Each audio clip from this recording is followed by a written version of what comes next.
Good morning. Tony Datino back with you. I hope everyone had a good holiday. And those that were celebrating this past Monday, December the 25th. And then from there, it's a week away, and we'll be celebrating a new year. And it seems to me, as I get older, the years go by a little bit quicker, and New Year's celebrations seem to be a little bit shorter, and a new year starts. What I wanted to cover today is a couple of different topics. One is understanding mental fluctuations at times, and it comes to me in an article that I was reading out of the current issue of Mind, Mood, and Memory.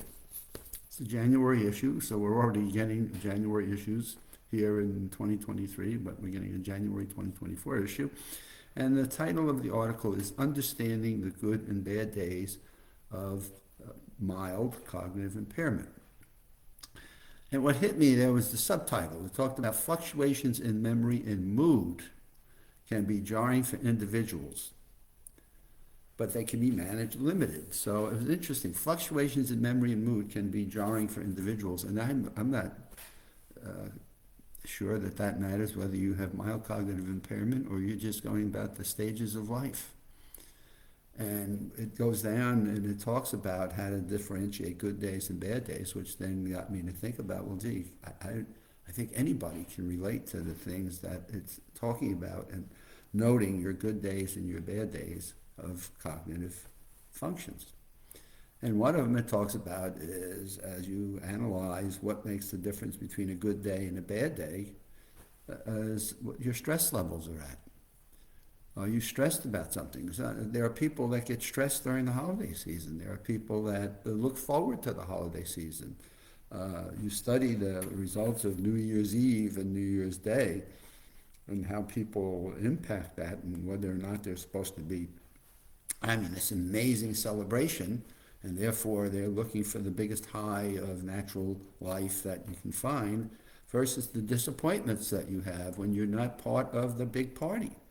And so when you look through the holidays of Christmas and Hanukkahs and Kwanzaa's, you think, my goodness, I'm supposed to feel this most terrific experience. And therefore, if I'm not feeling like I'm on this natural high in life, I feel like I've missed something, and I've missed out on something. And there's something just not right about what my life is about. And so you start getting into this level of stress and disappointment and anxiety and feel like, my goodness, I'm missing out on what everybody else seems to be having, until you begin to realize, as I'm reading this article, realizing in my life, is that those are not unusual situations, and you're not the only person on earth that has it.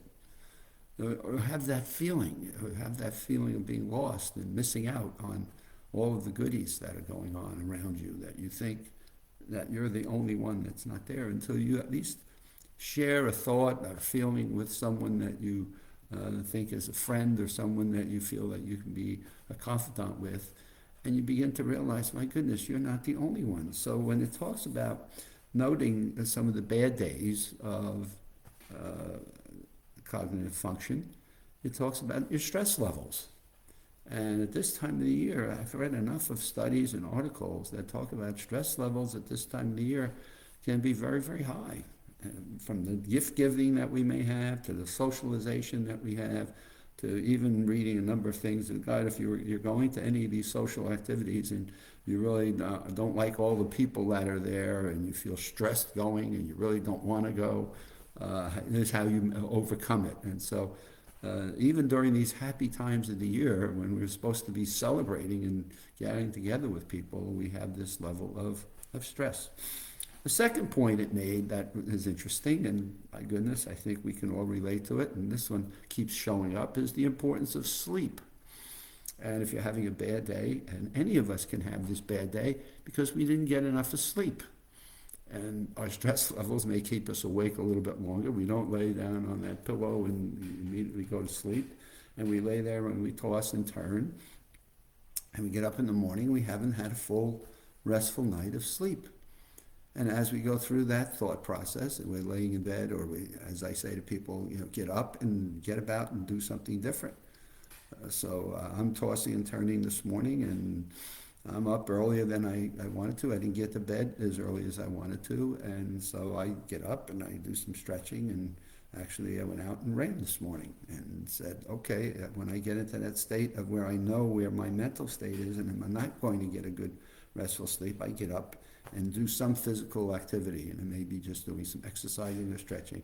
I just try to do something to take my mind into a different place. Sometimes I'll put the TV on and watch something I've recorded. Sometimes I'll put music on and just listen to the words of the song or the music tune. But what I realize is that sleep, we all are hearing more and more about the importance of sleep, and that it cleans out the toxins, right? There's more and more research is showing that when we get into that deep level of sleep, which runs about a 90-minute to 2-hour cycle, it's purifying and cleaning our brain. So it's taking the toxins out of our brain that may have formed during the day through our chemical interactions, and it's purifying them, it's cleaning them out. And so whether you have a mild case of cognitive impacts, anybody at any age can have that problem if we're not getting a proper amount of sleep. So between the stress that we have in our lives and the sleeping patterns that we may have or not have, we get caught into this box that doesn't matter whether you're having a good day or bad day of cognitive function. It's just impacting us at any stage in our life. And so you can talk to 5 people and you'll find at least 1 or 2 of them, I just didn't get a good 7 or 8, 9 hours of sleep. And then, of course, the third thing that the article highlights is talks about the foods that we eat. And what are we eating? Were we eating foods that weren't digested properly? Were we eating too late before we tried to go to bed? And so we think about nutritional habits, and more and more and more research is coming and discovering the impacts of our nutritional habits and how they impact our mental functions. And who stops to think about that? Well, you stop and think about our mental functions are impacted by the oxygen we breathe, right? Our brains are using up about 20% of the oxygen we breathe. But then where's the rest of our function to the brain come from? Well, the nutrients that we're putting into our mouth. So between the air we breathe and the nutrients we put into our mouth, where do you think those go? They go, a good portion of those nutrients are being utilized by our mental functions. And so do we ever stop to think about the foods that we eat and what their impacts are on not just our brain, but our whole body, right? And you hear more and more of this as we keep talking about heart health. But what we're learning more and more is heart health is the same impacts as brain health, and the same things that impact our heart are impacting our mental functions. And so as I read through this article and I thought about what they were distinguishing good days and bad days, it's good habits and bad habits, and those apply to us at any age. And the wrap-up to me, and I always find these articles interesting and the people they study.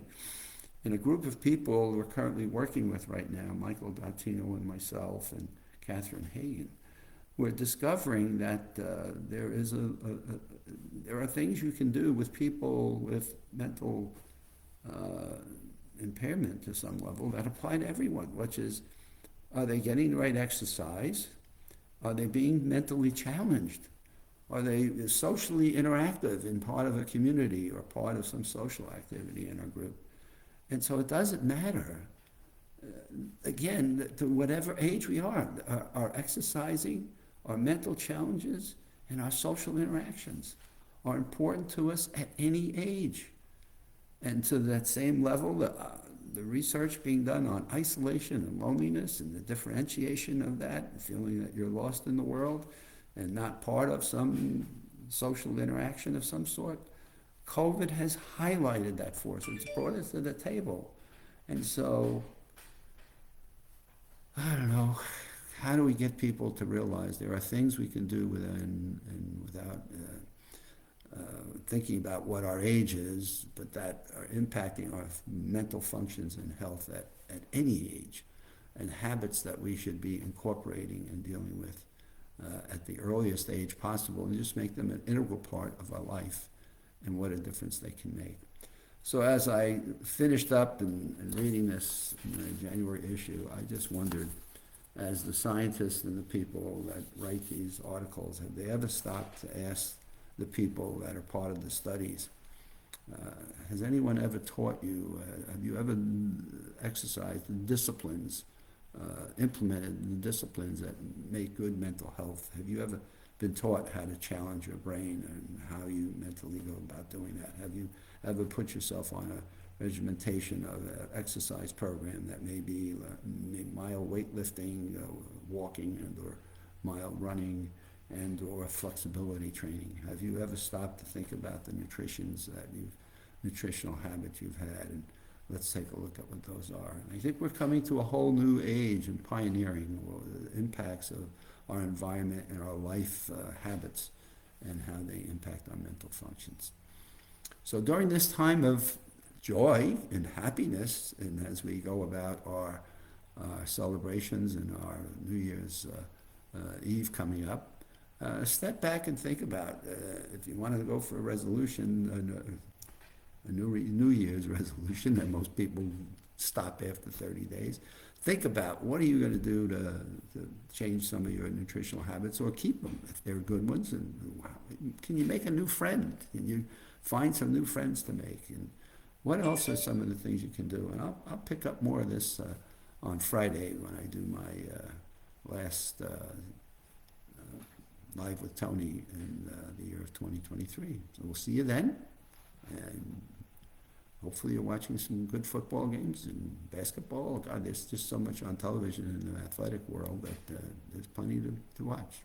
We'll see you on Friday.